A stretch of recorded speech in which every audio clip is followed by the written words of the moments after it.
मुझे ऐसा प्रतीत हुआ जैसे हमेशा चहचहाने वाली बुआ कहीं खो सी गई है। बात बेबात पर ठहाका मारकर हंसने वाली बुआ पता नहीं क्यों चुपचाप सी लग रही थी। सौतेली बेटी के ब्याह के बाद तो उन्हें खुश होना चाहिए था। कहा करती थी कि इसकी शादी करके तर जाऊंगी मैं। सौतेली बेटी बुआ को सदा बोझ ही लगती थी। उनके जीवन में अगर कुछ कड़वाहट थी तो वो थी कि वो एक दहेजू की पत्नी है। मगर जहाँ चाह वहाँ रहा। ससुराल आते ही बुआ ने पति को उंगलियों पर नचाना शुरू कर दिया और समझा बुझाकर सौतेली बेटी को उसके ननिहाल भेज दिया। सौतन की निशानी वह एक बच्ची ही तो थी। जब वह चली गई तो बुआ ने चैन की सांस ली। फूफा पहले पहल तो अपनी बेटी के लिए उदास रहे, मगर धीरे धीरे नई पत्नी के मोह पास में सब भूल गए। बुआ कभी तीज त्योहार पर भी उसे अपने घर नहीं लाती थी। प्रकृति ने उनकी झोली में 2 बेटे डाल दिए थे। अब वे यही चाहती थी कि पति उन्हीं में उलझे रहें। भूले से भी उन्हें सौतेली बेटी को याद नहीं करने देती थी। सुनने में आता था कि फूफा की बेटी अच्छी छात्रा है, नलिहाल में सारा काम संभालती है, परंतु नाना की मृत्यु के बाद मामा एक दिन उसे पिता के घर छोड़ गए। 19 बरस की युवा बहन भाइयों के गले से भी नीचे नहीं उतरी थी। पिता ने भी पिता तुल्य स्वागत नहीं किया था। मुझे याद है उस शाम मैं भी बुआ के घर पर ही था। जैसे बुआ की हंसी पर किसी ने ताला ही लगा दिया था। मैं सोचने लगा, घर की बेटी का ऐसा स्वागत। अनमने भाव से बुआ ने उसे अंदर वाले कमरे में बिठाया और अग्नि दृष्टि से पति को देखा, जो अखबार में मुंह छिपाए और अनजान बन रहे थे, मानो उन्हें इस बात से कुछ भी लेना देना न हो। पहली बार मुझे इस सत्य पर विश्वास हुआ था कि सचमुच माँ के मरते ही पिता का साया भी सिर से उठ जाता है। सुनो, वे लोग इसे यहाँ क्यों छोड़ गए? आपने कुछ कहा था क्या? बुआ ने गुस्से से पति से पूछा तो किसी अपराधी की तरह हिम्मत करके फूफा जी ने सफाई दी। इसकी मामा के भी तो बेटियां हैं ना। अब नाना की कमाई भी तो नहीं रही, यही रहेगी तो क्या बुरा है, तुम्हें काम में ही मदद मिलेगी। अरे ब्याने को 2 लाख रुपए कहाँ से लाएंगे, अपना तो पूरा नहीं पड़ता। बुआ मुझसे जब भी मिलती यही कहती, अरे गौतम तू ही बताना, कोई अच्छा सा लड़का, दान दहेज नहीं देना, मुझे इस किसी तरह से यह ससुराल चली जाए बस। संयोग से मेरे एक मित्र को चचेरा भाई बिना दहेज की शादी करना चाहता था। आनन फानन रिश्ता तय हो गया और जल्दी ही शादी भी हो गई। शादी के लगभग 2 महीने बाद मैं बुआ के घर गया तो पूछा, क्या बात है, अब क्या परेशानी है? बात क्या होगी, देवसी वापस आ गई है। मेरे कलेजे पर मूंग दलनी। मुझे क्या पता था कि वह पागल है। ससुराल वाले बिठा गए हैं और कहते हैं पागल को अपने ही पास रखो। क्या? मैं स्तब्ध रह गया। जरा अपने दोस्त से बात तो करना। बुआ का सुर कानों में पड़ा। फिर उन्होंने सौतेली बेटी को पुकारा, गीता जरा चाय तो लाना, गौतम आया है। गीता सिर झुकाए सामने चली आई। मैंने तब शायद उसे पहली बार नजर भरकर देखा था। पागलपन जैसी तो कोई बात नहीं लगी। मैं सोचने लगा, बुआ की गृहस्थी का बोझ संभालती, भाग भाग कर सबके आदेशों का पालन करती गीता आखिर पागल कहाँ है? रिश्ता मैंने करवाया था, इसलिए एक दिन उसके पति से मिलने चला गया, पर वह तो मुझे देखते ही भड़क उठा। यार गौतम, तुमने मुझसे किस बात का बदला लिया है? आखिर ऐसी क्या बात है उसमें? अच्छी भली तो है। उसने मुझे हाथ तक नहीं लगाने दिया। उसे सजाने के लिए तो यहाँ नहीं लाया था। पागल लड़की, क्या बकते हो? हाथ नहीं लगाने दिया, इसका क्या अर्थ है? ये तो नहीं कि वह पागल। बस बस गौतम, तलाक के कागजों पर वह हस्ताक्षर कर गई है। उसकी वकालत की अब कोई जरूरत नहीं है। यह शादी तो टूटी ही समझो। अरे शादी ब्याह मजाक है क्या? मजाक नहीं, मगर कोई तो नाता हो जो दोनों को बांध सके। उसने तो मुझे कभी नजर भर कर देखा तक नहीं। बर्फ की शिला जैसी ठंडी, न कोई हाव भाव न कोई उत्साह। अरे सारी उम्र सामने है, इतनी जल्दी ऐसा निर्णय मत लो। उस गरीब पर जरा तो तरस खाओ। नहीं गौतम, मुझसे अब और इंतजार नहीं होता। सचमुच एक दिन वह नाता टूट गया। एक तो सौतेली और उस पर परित्यक्ता बुआ का सारा आक्रोश उस गरीब पर ही उतरता। उसके पिता मूक बने सब देखते रहते। मैं अक्सर जाता और उसकी दशा पर कुढ़ता रहता। जी चाहता कि उससे कुछ बात करूं कि आखिर क्यों वह पति से निभा नहीं पाई। चंद महीने में ही क्यों सब समाप्त हो गया। मैं उससे बात करने की कोशिश करता, मगर वह कभी मौका ही नहीं देती। एक दिन पता चला कि उसने किसी स्कूल में नौकरी कर ली है, पर बुआ प्रसन्न नहीं हुई, क्योंकि अब घर का काम उन्हें करना पड़ता था। एक शाम ऑफिस से आते जाते मैं बारिश में गिर गया। स्कूटर भी खराब हो गया, इसलिए उसे मैकेनिक के पास छोड़ा और पैदल ही चल दिया। पर मेरी खुशी का ठिकाना नहीं रहा जब बस स्टैंड पर गीता को भी खड़े पाया। थोड़ी देर बाद जब अंधेरा घिर आया तो मैंने कहा, टैक्सी कर लेते हैं गीता, मैं तुम्हें घर छोड़ दूंगा। जी नहीं, अभी बस आ ही जाएगी, आओ ना, कहीं चाय पीते हैं। उसके बाद इसकी जरूरत नहीं, मैं चली जाऊंगी गीता, अंधेरा हो रहा है, अच्छा चाय रहने दो, अब चलो मेरे साथ। अनमनी सी वह टैक्सी में मेरे साथ आ बैठी। पहुंचने पर बुआ ने तीखी नजरों से हम दोनों को देखा। तीसरे ही दिन पता चला कि बुआ ने मेरे पिताजी के कानों में अच्छी तरह यह बात भर दी थी कि अब मेरी शादी कर देनी चाहिए। साथ ही अपनी सहेली की बेटी भी सुझा दी थी। माँ और पिताजी लड़की भी देख आए। मैं सब देख सुन रहा था, मगर पता नहीं क्यों निर्णय नहीं ले पा रहा था। एक दिन बुआ के घर गया तो उन्हें ऊंचे स्वर में चीखते हुए सुना, अरे यही लक्षण वहां भी दिखाए होंगे, तभी तो वह वापस पटक कर चले गए।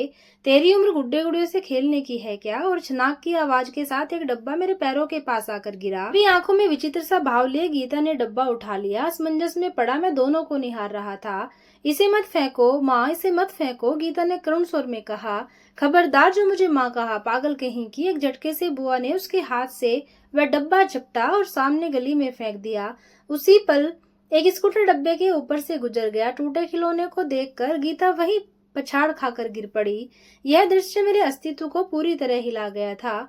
किसी तरह गीता को उठाकर मैंने बिस्तर पर लिटाया। रहने दे इसे गौतम, आ बाहर आजा। बुआ शायद नहीं चाहती थी कि मैं उसके समीप रहूं। दूसरे दिन एक निश्चय मन में लेकर मैं गीता के स्कूल जा पहुंचा और जबरदस्ती उसे मनोवैज्ञानिक के पास ले गया। 2 घंटे तक वह अकेले में उससे बात करता रहा। गीता का पूरा जीवन और उसके कड़वे अनुभव उसके सामने किताब की तरह खुल गए। जब वह वापस आई तब आंखें रो रो कर सूज चुकी थी। मैंने समीप जाकर जब उसके सिर पर हाथ रखा तो वह फिर से रो पड़ी। मुझ पर शायद वह कुछ कुछ विश्वास करने लगी थी। मैं अपने साथ उसे खाना खिलाने रेस्टोरेंट में ले गया। अपने सामने बिठाकर उसे खाना खिलाया।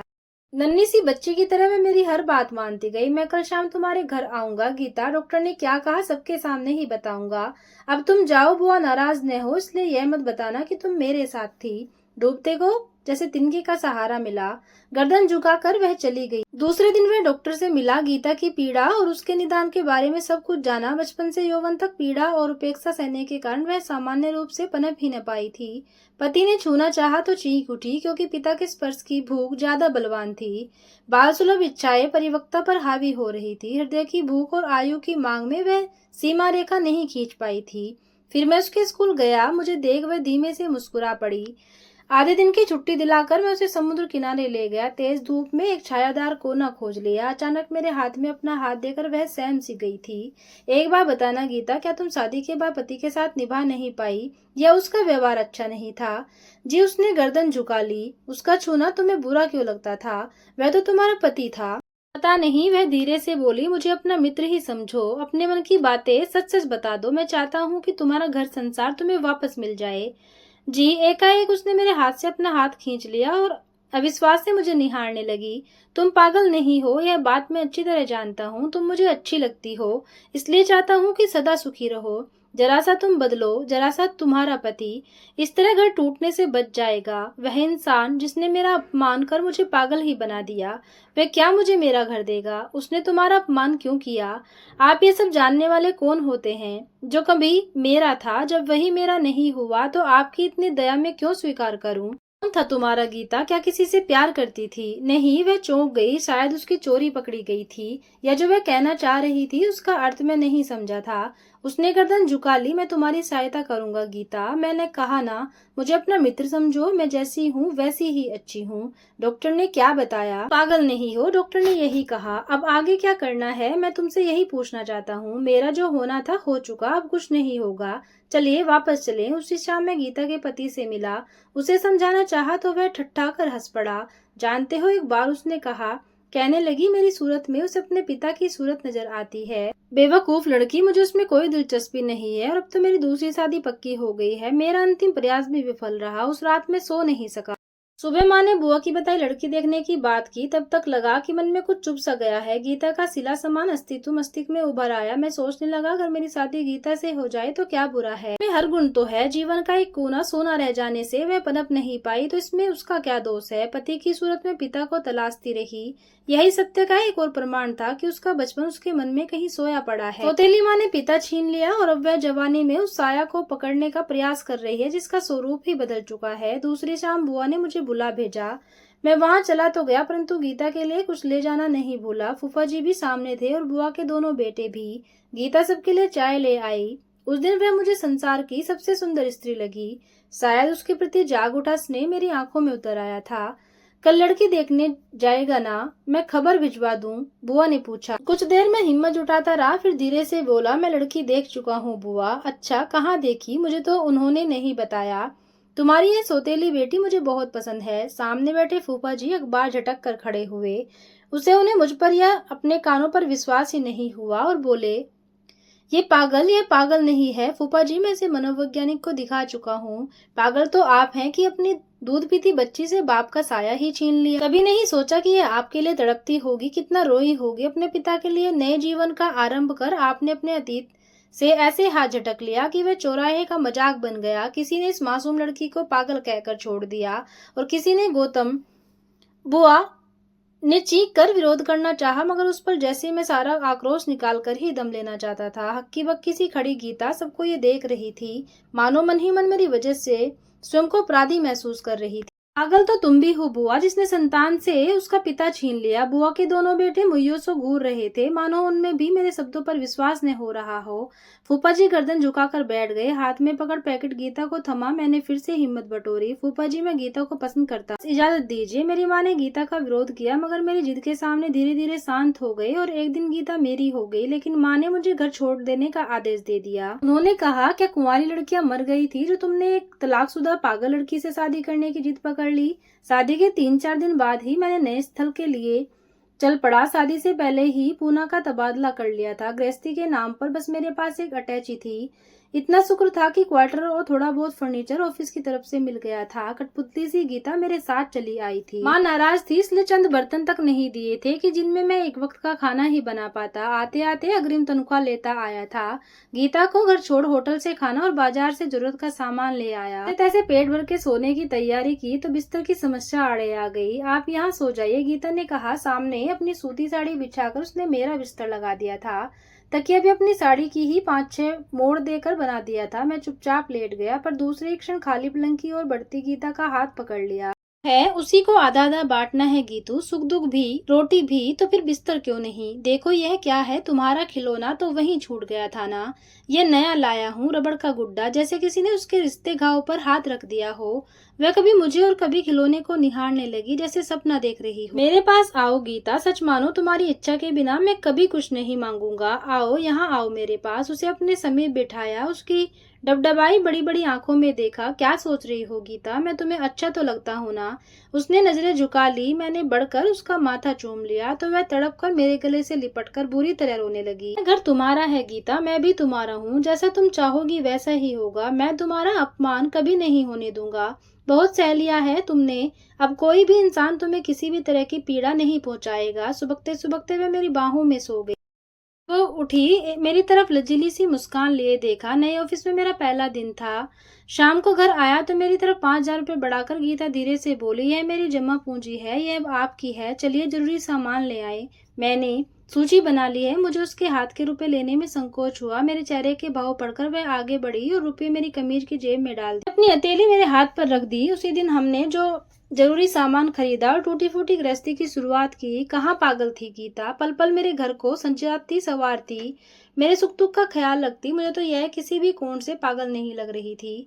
हाँ, शरीर आवश्यक नहीं हो पाए थे, मगर उसके लिए मुझे जरा भी अफसोस नहीं था। वह मुझे अपना समझती थी और मेरे समीप में उसे सुख मिलता ही बहुत था। मैं सबको यह दिखा देना चाहता था कि उन्होंने गीता को कितना गलत समझा, विशेष रूप से उसके पहले पति, जिसने मात्र चंद पलों के शारीरिक सुख के अनुभव के लिए हर सुख को ताक पर रख दिया था। मुझे अपने बचपन के खट्टे मीठे अनुभव सुनाती तो मैं बुआ पर खींच उठता। मामा मामी के पास अनाथों की तरह पलते पलते उसने क्या क्या नहीं सहा था।